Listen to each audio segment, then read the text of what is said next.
Business premium, यहाँ आपको मिलेंगे ढेरों फायदे। तो आज ही YouTube पर ज्वाइन करें। बिज़नेस प्रीमियम मेंबरशिप 159 रुपए से शुरू। नमस्कार, आप देख रहे हैं बिस्तक। मैं रजत देवगन। आज इंडियन मार्केट्स में मुनाफा वसूली का दिन था। दरअसल ओवरनाइट संकेत अमेरिकन मार्केट से कमजोरी की तरफ इशारा कर रहे थे। 1% के आसपास अमेरिकन मार्केट्स टूटे थे। वहां पर दिक्कत बनी थी रीजनल बैंकिंग शेयर्स, सुपड़ा साफ हो गया था। जबरदस्त बिकवाली बैंकिंग स्टॉक्स पे आई थी अमेरिकन मार्केट्स पे।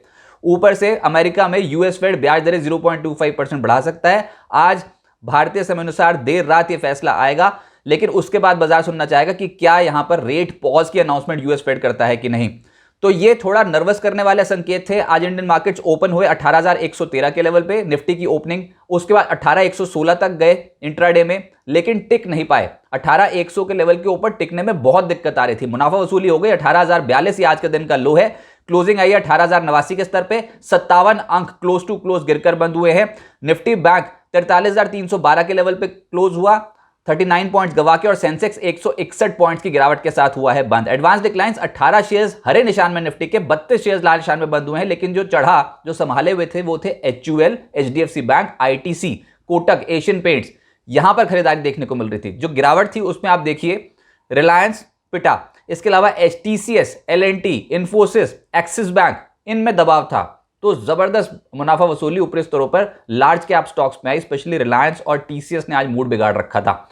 निफ्टी गेनर्स में आज हिंदुस्तान यूनिलीवर चल पड़ा। ये स्टॉक डिफेंसिव प्ले कर गया, 1.25% की तेजी पकड़े हुए था। एशियन पेंट शुरुआती सत्र में तेज हो गया था, 1% ये तेज हुआ। टाटा मोटर्स, अल्ट्राटेक, आईटीसी जैसे स्टॉक्स आधे फीसदी से 0.25% के आसपास चढ़ते हुए नजर आए। जो गिरावट वाले स्टॉक्स है उसमें अदानी ग्रुप के शेयर्स की तो जमकर पिटाई हुई आज। अदानी एंटरप्राइजेस 4.5% टूटा, निफ्टी का टॉप लूजर। अदानी पोर्ट्स 2% टूटा। ओएनजीसी, यूपीएल, भारतीय एयरटेल 1.5% से 2% हल्के हो गए। एफएनओ गेनर्स में बीएचईएल का नंबर आ गया जोरदार तेजी में, 6.5% का उछाल। एमआरएफ के नतीजे इतने दमदार कि पूरे टायर स्टॉक साथ साथ चल पड़े। एमआरएफ का शेयर खुद 5.5% उछला है। इंडिगो का शेयर 4.5% उछला। दरअसल गो फर्स्ट ने एनसीएलटी में दिवालिया होने की याचिका दायर कर दी है। उसका इंपैक्ट इंडिगो में शुरुआती सत्र में पड़ा पॉजिटिव, उसके बाद मुनाफा वसूली हुई, लेकिन क्लोज टू क्लोज 4.5% की तेजी के साथ इंडिगो का शेयर बंद हुआ है। लॉरस लैब्स 3% ऊपर, दीपक नाइट्राइट 3% ऊपर बंद होता हुआ नजर आया। एफएनओ लूजर्स में मन्नापुरम इतनी जबरदस्त पिटाई थी, 12% क्रैक, इसलिए क्योंकि ईडी की रेड पड़ गई इनके ऑफिसेज में और उसका एक इंपैक्ट पड़ गया। 12% स्टॉक नीचे बंद हुआ। अदानी एंटरप्राइजेस, इंडस्टार्स, अंबुजा, बॉश, इन स्टॉक्स में 2.5% से 4% का डेंट आज एक सिंगल ट्रेडिंग सेशन में पड़ा। अच्छा, अदानी ग्रुप में हड़कंप क्यों मचा हुआ था, क्यों अक्रॉस द बोर्ड बिकवाली देखने को मिली? इसलिए क्योंकि शाह ढंडारिया, नाम तो सुना होगा, शाह ढंडारिया, जब ये हिंडनबर्ग की रिपोर्ट आई थी तो साफ तौर पर पता लगा था कि अदानी टोटल गैस के ऑडिटर हैं और ये सक्षम नहीं है। हिंडनबर्ग ने हाईलाइट किया था कि उनकी ऑडिट रिपोर्ट पे जो साइन हो रखे हैं शाह ढंडारिया के, वो इतनी बड़ी कंपनी है ही नहीं कि अदानी ग्रुप की किसी भी कंपनी को ऑडिट कर पाए। अब क्या खबर है कि शाह ढंडारिया ने रिजाइन कर दिया अदानी टोटल गैस पे एज ऑडिटर। तो ये खबर बाजार को बिल्कुल पसंद नहीं आई कि अब तो सुप्रीम कोर्ट में मामला लंबित है और जांच हो रही है, अलग अलग एजेंसीज जांच कर रही हैं, और उससे पहले शाह ढंडारिया ने रिजाइन कैसे कर दिया, बस यही सुनना था बाजार को। हालांकि अदानी टोटल गैस के रिजल्ट्स पहले आ चुके थे, लेकिन ये रिजल्ट्स की बारीकियों में लिखा था, और अब बाजार को जब ये पता लगा तो उसके बाद अदानी टोटल गैस तो पिटा ही पिटा।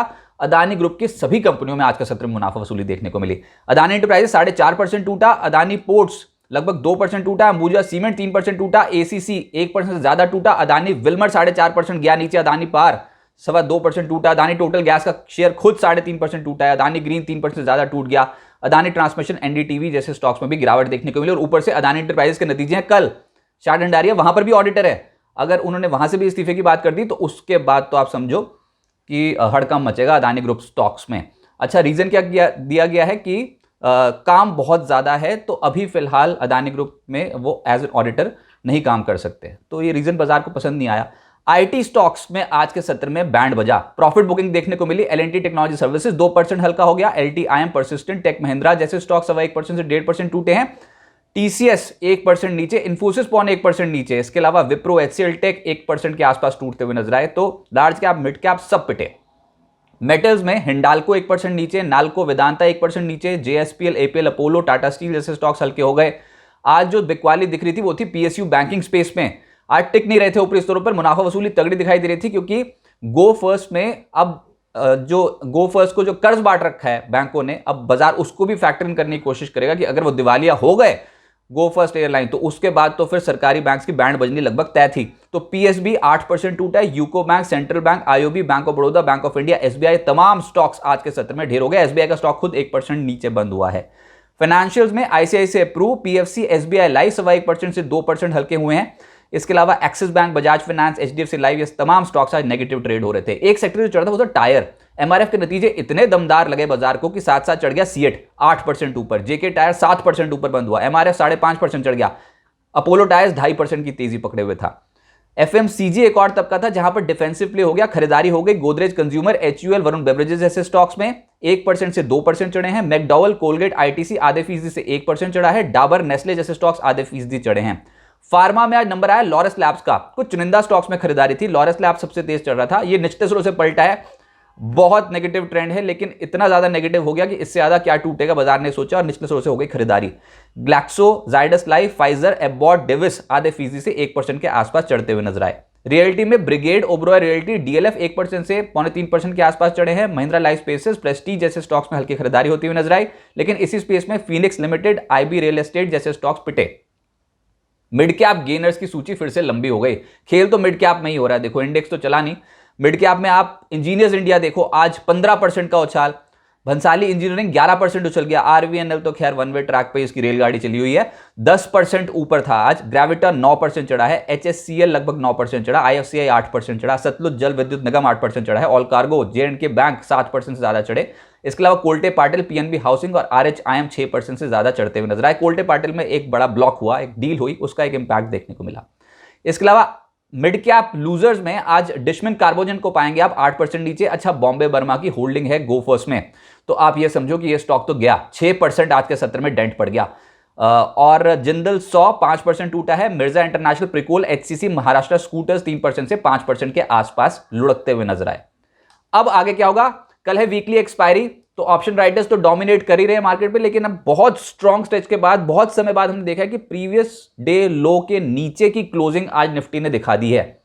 तो ये टेक्निकल सेटअप तो थोड़ा बिगड़ गया, मूड माहौल। ऊपर से यूएस फेड का फैसला एक इंपैक्ट डाल देगा, अमेरिकन मार्केट से झूलेंगे आज। कल के सत्र में भी वहां पर वोलेटिलिटी 10.5% बढ़ गई थी। तो आज अमेरिकन मार्केट्स में चाल देखनी होगी, सेटअप देखना होगा कि क्या बनता है। ब्याज दरें 0.25% बढ़ सकती हैं, लेकिन उसके बाद क्या रेट पॉज हो जाएगा कि नहीं, बाजार ये सुनना चाहता है। अगर रेट पॉज की कुछ अनाउंसमेंट हो जाती है तो बाजार खुश भी हो सकता है। तो देखते हैं कि कल का सेटअप इंडियन मार्केट के हिसाब से कैसे होता है। लेकिन अभी तो ये समझ में आ रहा है बुल्स और बियर्स के बीच में तगड़ी लड़ाई होने वाली है। कल शुरुआती 1 घंटे का ट्रेड बहुत इंपॉर्टेंट होगा, बहुत ज्यादा वोलेटिलिटी देखने को मिलेगी। उसके बाद बाजार स्टेबल होने की कोशिश करेंगे। 18,030 के स्तर को अभी बचाए रखा है। कल आपको याद होगा 18,030 18,070 की एक रेंज दी थी कि इस रेंज पे बाजार सपोर्ट लेगा, और बिल्कुल उसी रेंज पे सपोर्ट लेके आज निचले स्रोत से कुछ खरीदारी देखने को मिली, लेकिन बहुत कन्विक्शन के साथ खरीदारी नहीं हुई है। पिछले दिन के क्लोज के लो के नीचे क्लोज हुआ है निफ्टी आज के सत्र में, तो अभी प्रॉब्लम है। अब अगर 18,030 के लेवल को तोड़ दिया तो 17,940 का स्तर दिखाई देता है बाजार पे, वहां पर जाके कहीं सपोर्ट मिलेगा। लेकिन देखते हैं, पहले 18,030 के लेवल को बचा ले तो बहुत बढ़िया, और ऊपर 18,115 इस लेवल के ऊपर टिकना जरूरी है। इसके ऊपर टिक गए तो फिर 18,200 18,300 की आप एक्सपेक्टेशन कर सकते हो। लेकिन कल एक्सपायरी का दिन है, 18,115 को क्रॉस करना शुरुआती 1 घंटे में बहुत ज्यादा जरूरी है। अब क्यों मैं कह रहा हूं सपोर्ट 18,000, क्योंकि 18,000 के पुट में सबसे ज्यादा ओपन इंटरेस्ट है और ऊपर 18,200 की कॉल पे सबसे ज्यादा ओपन इंटरेस्ट है। तो बाजार में बुल्स और बियर्स के बीच में तगड़ी लड़ाई होगी। Adani enterprises, Dabur, HDFC, Hero MotoCorp, IDFC, Tata power, TVS motor, UBL, इन स्टॉक्स के कल के सत्र में नतीजे आने हैं इन कंपनियों के, तो वो असर डालेंगे। लेकिन निफ्टी के अगर आपको लेवल्स एग्जैक्टली चाहिए कि कौन से लेवल्स बाजार पर डोमिनेट करेंगे, और साथ ही साथ अगर डेरिवेटिव मार्केट का पूरा स्कैन आपको चाहिए, तो उसके लिए आपको बिस्तक की प्रीमियम मेंबरशिप सर्विस लेनी होगी, जो बिस्तक ने यूट्यूब पर लॉन्च कर दी है। इसमें 3 कैटेगरी के प्लान हैं, सिल्वर, गोल्ड और प्लैटिनम, जिसकी जानकारी आपको बिस्तक के होम पेज पर यूट्यूब पर मिल जाएगी, और इसकी सब्सक्रिप्शन फीस भी है, उसकी डिटेल्स आपको बिस्तक के होम पेज पर मिल जाएगी। लेकिन एक कॉमन फीचर है कि बाजार शुरू होने से पहले ही आपको एक न्यूज़लेटर दिया जाएगा, जिसमें बाजार से रिलेटेड तमाम जानकारी आपको, स्टॉक स्पेसिफिक, डेरिवेटिव मार्केट का सैन, निफ्टी बैंक के इंपॉर्टेंट लेवल्स, एफआईएस की एक्टिविटी, ब्रोकिंग हाउसेस रिपोर्ट, ये तमाम चीजें आपको उस न्यूज़लेटर में मिलेंगी। और भी कई सारे फीचर्स हैं जिसमें आपको प्रायोरिटी एक्सेस दिया जाएगा, यानी कि कोई भी सवाल आप पूछते हो लाइव शो के दौरान तो आपको प्रायोरिटी मिलेगी, पहले आपके सवाल लिए जाएंगे, और एक्सपर्ट्स और एंकर्स से आपको इंटरैक्शन करने का मौका भी दिया जाएगा। तो प्लीज और प्लीज एक बार ये सब्सक्रिप्शन प्लान सब्सक्राइब करके देखिए और बन जाइए बिस्तक कम्युनिटी का हिस्सा।